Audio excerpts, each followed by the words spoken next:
100多年前，圣彼得堡是俄罗斯帝国的首都，这里聚集了整个帝国的财富，大量的富商集中在圣彼得堡，所以今天这里到处都是贵族留下的豪华宫殿。但是有一个形式，他们的财富连沙皇都羡慕。我们今天一起来了解一下这个神秘的家族和他们的奢华宫殿。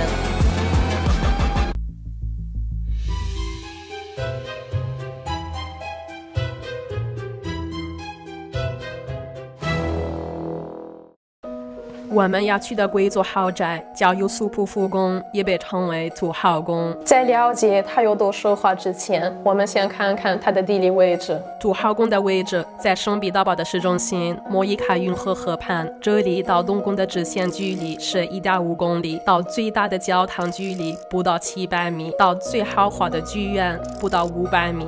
现在周围有数不清的博物馆、休闲场所、高级健身中心。我们再看看现在周边房子的价格。离土豪宫300米有一个新的公寓叫 Artur House， 价格是从5500万卢布到14900万卢布，最高1平米77万卢布。要知道，圣彼得堡的平均房价不到30万每平米。这里旁边就是运河，私人门卫，1楼有专属接待客厅。对，差不多就是你们在视频里看到的场景。这一整栋楼只有24套房子，尤其是上面的房子，景色非常美。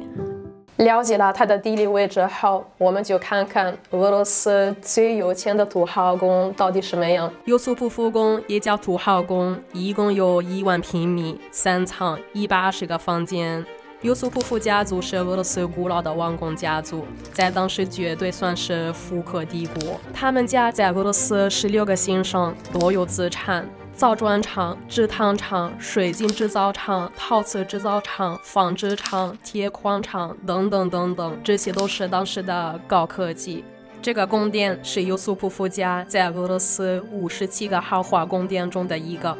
他们到底有多少资产？其实就连主人都不记得，必须找来会计来进行核算才知道。俄罗斯宫殿一般都有这几个特点。当时这种阶梯被称为隆重阶梯，是尊贵的客人到访的阶梯。19世纪初期，欧洲比较流行古典主义风格，其实就是模仿古罗马、古希腊的建筑风格。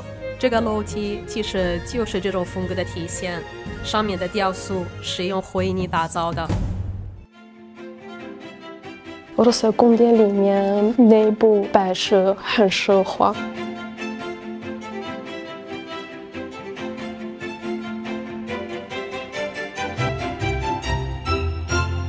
这里面有很多家具，用的材料是非洲的黑木，而且非洲的黑木很稀有，也很高等。黑木这种材料非常耐磨、耐腐蚀，而且还耐潮湿。比如一般高级的钢琴会用黑木做钢琴琴键。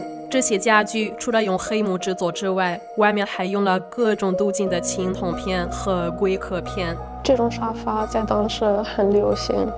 这个沙发被称为面团沙发或者是馅饼沙发。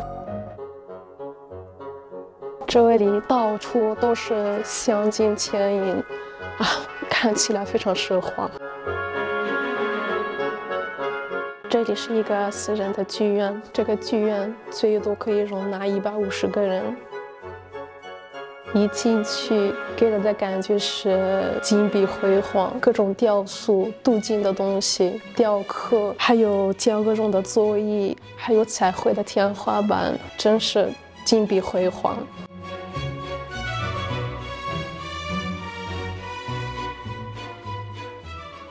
这个厅是专门的舞厅，在这里可以跳舞。舞厅当时是最重要的大厅之一，因为这里是彰显地位和财富的地方，所以这个厅也是最早装修完成的，甚至连沙皇夫妇也曾经到访过这里。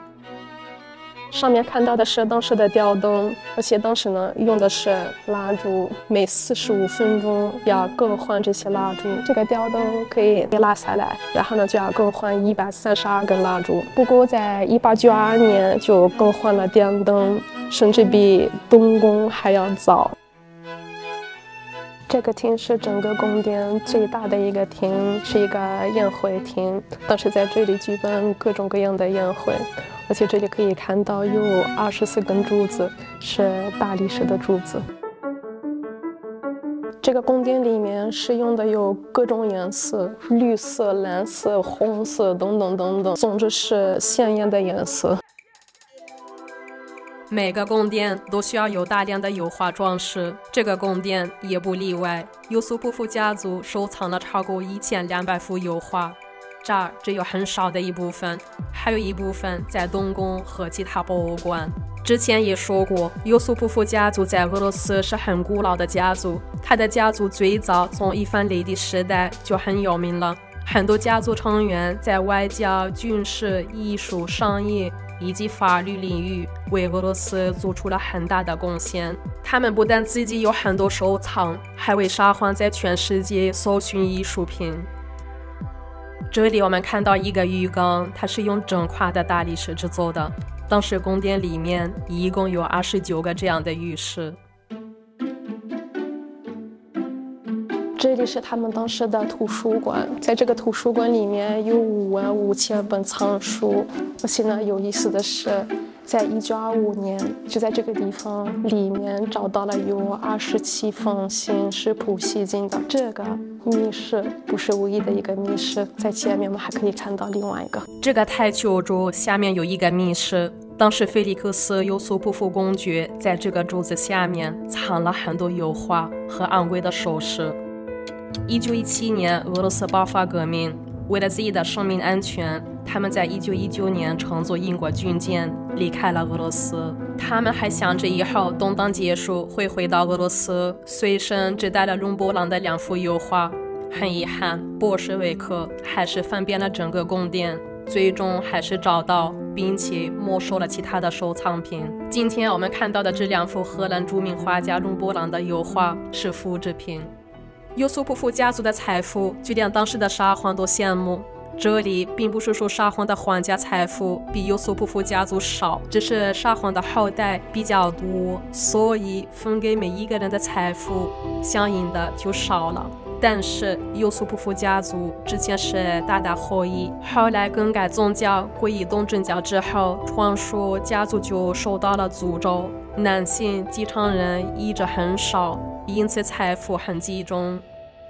尤苏普夫家族在俄罗斯历史上出名的不仅仅因为他们的财富，而且在这个宫殿里面发生了一件震惊整个俄罗斯的事件，而且这个事件对整个俄罗斯有重大的影响。那么在这个宫殿里到底发生了什么事儿，还有哪些传说和秘密，我们下期给大家揭秘。